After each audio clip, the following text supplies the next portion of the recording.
you? Yeah, that's fine. Okay, then we do one thing due to the time constraint, and I can ask Andreas to speak on the discectomy for recurrence disc herniation. Dr. Andreas, please. Thank you very much, and good evening or good afternoon to everybody. Please let me know if you can hear and see me okay. Yeah, fine. It's okay. Great. Fine. I'm very grateful for the invitation, Mehmet and Jati, and of course, I'm also grateful you letting me go first. Due to the time difference, we still have a trauma case to start, and I will be having to go back. So the request for me was the case for revisional microdiscectomy when we have a recurrent disc herniation, as opposed to a fusion, for example. So I'm going to talk about this concept. I have no disclosures for this, and I'll dive straight in because some of the talks will cover some of the basic concepts.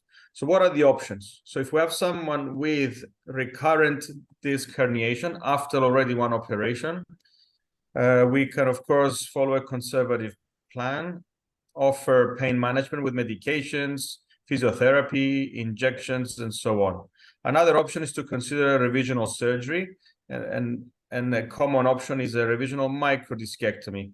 That, of course, you can argue can be done standard mini open with a micro technique, or with the use of a tube, or with the use of an endoscope, or other things that people are used to in their own departments. But effectively, it'll be a redo of the first micro approach. A third option is to do the redo microdiscectomy, but also supplement that with a fusion. And of course, when we talk about a segmental fusion, there's way too many options to go through in detail, but effectively the concept of fusion will be the extra factor. What are the pros of the revisional microdiscectomy without fusion? Well, I would argue that we have found an anatomical finding. We have a herniated disc or a disc prolapse, and we're going to address that again. Secondly, we can maintain mobility at that segment, and that is important if someone is a young patient with a lot of physical activities, or if they like sports, and if they don't want to be limited in the flexibility of their lumbar spine. And the third thing to consider is that if we avoid the fusion, we also avoid its potential complications. And these include adjacent segment degeneration and adjacent segment disease.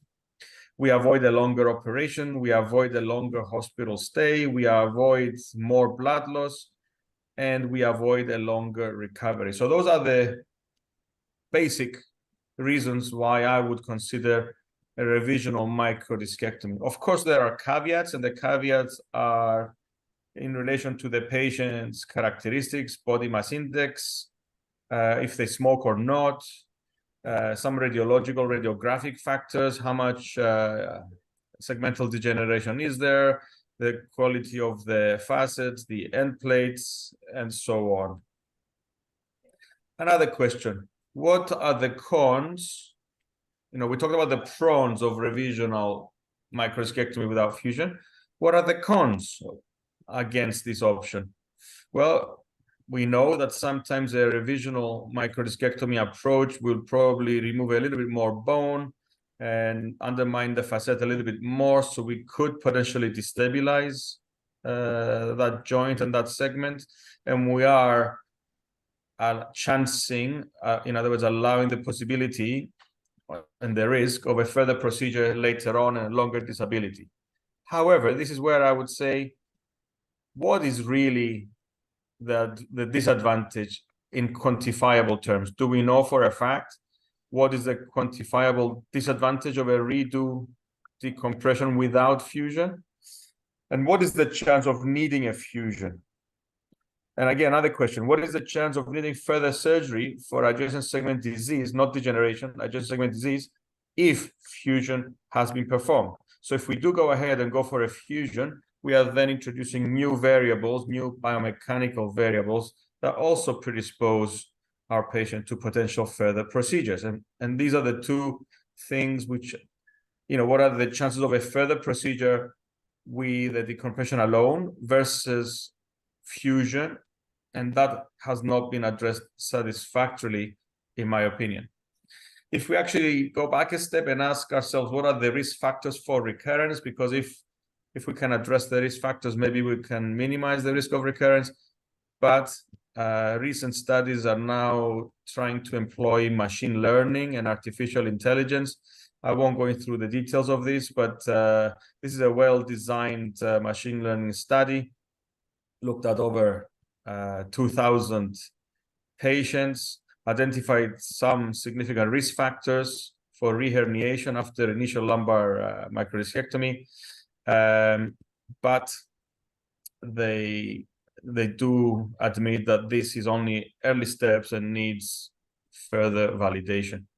So I'm going to share, because we only have 10 minutes each for each talk, I'm going to share 3 important studies. This one, from only a handful of 5 years ago, compared the incidence, the chance of the index operated level needing a fusion after minimally invasive versus open microdiscectomy. And you can briefly cast your eye on the conclusion that says our results suggest a low likelihood of patients ultimately requiring fusion after microdiscectomy, predictors including smoking and history of redo microdiscectomy. Let's look at that in slightly more detail.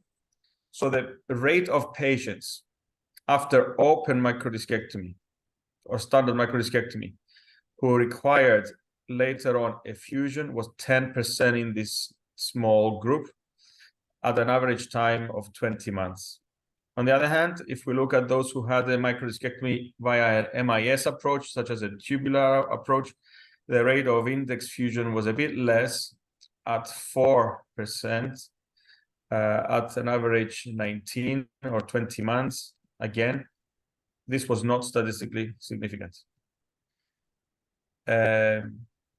And there was no statistical significance either in the rate of fusion after discectomy between the MIS or open groups.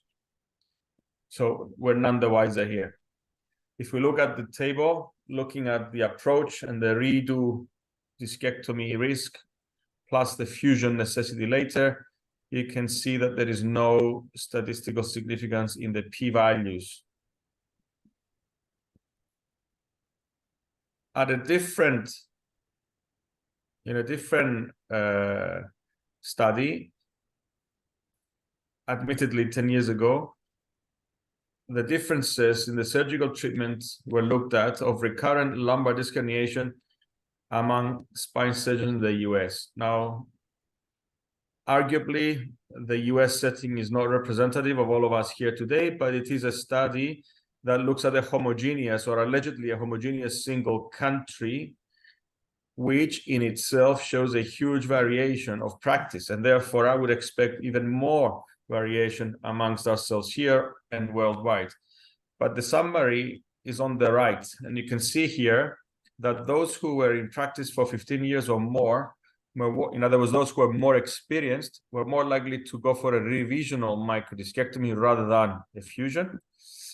And those who are doing a bigger volume of operations, 200 or more per year, were more likely to go for a complicated redo operation with a PLIF or TLIF than those doing fewer surgeries. However, there were no significant differences for region, specialty, fellowship training, or practice type.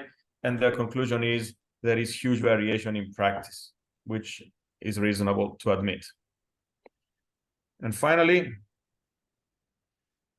if we are now to look at this study, which is more recent, this year, it looks the minimal invasive TLIF versus microdiscectomy without fusion for redo disc herniation. It has some strengths.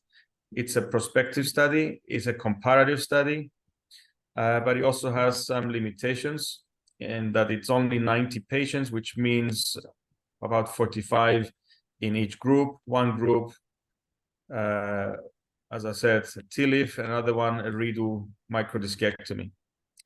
And if we go to the results, you can see there that the mean total postoperative JOA score across the two groups was not statistically significantly different. And there was a little bit more back pain in those who had decompression rather than a fusion.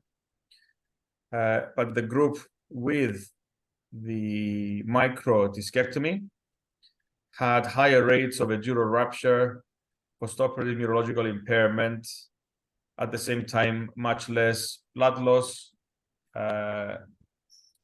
and then some variables on operation times and hospital stay. The conclusion is that recurrent disc herniation is effective, but a TLIF would reduce the risk of dural rupture. Of course, when you do a TLIF, your attention is not necessarily only on the decompression, and I would argue that if your aim is to do a redo decompression alone, you do spend more time teasing out the recurrent disc from adherent dura and so on. So the added risk of CSF leak is not hard to understand. So in summary, I would conclude that revisional microdiscectomy is effective. It's fine. If that's what you want to do, is absolutely fine. There are indeed trends for fusion instead of redo microdiscectomy after a reherniation, but these, in my opinion, lack robust data, and therefore we should not have a blanket rule to fuse everyone with a recurrent disc herniation. And until good quality data becomes available, we should continue to have individualized treatment strategies and to consider patient characteristics, our own characteristics, our own likes, dislikes, and strengths and limitations.